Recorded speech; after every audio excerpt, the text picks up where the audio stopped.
All right, starting with the news alert just coming in, billionaire Indian industrialist Gautam Adani has been charged with paying hundreds of millions of dollars of bribes and hiding payments from investors.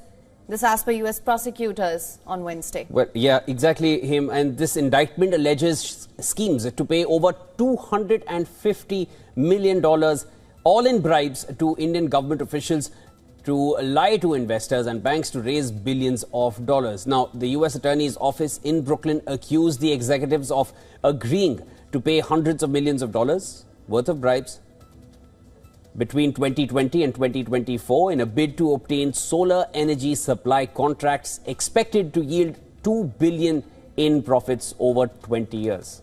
So this is the latest that we're getting at the moment. It's billionaire Indian industrialist Gautam Adani who's been charged with paying hundreds of millions of dollars of bribes, as Shivan mentioned, to obtain solar energy supply contracts expected to yield $2 billion in profits over 20 years.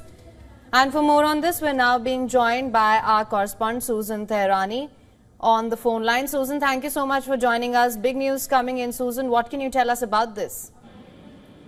Yeah, tremendous news. Well, 8 senior executives, including the billionaire chairman that you mentioned, Gautam Adani, they were indicted in Brooklyn for orchestrating a $250 million bribery scheme, as you mentioned, to secure solar energy contracts in India.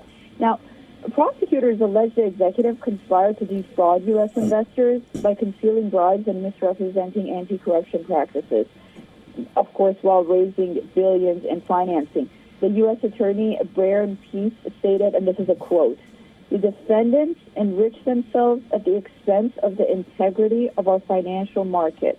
That's the end of the quote. And then FBI Assistant Director James Denny added, quote, "We are committed to exposing corrupt agreements that harm investors and violate U.S. law." So, we'll have to wait and see what happens with the scheme. Basically involves falsifying financial statements, bribery documentation, and attempts to obstruct justice. But the charges, of course, remain allegations unless they're proven in court.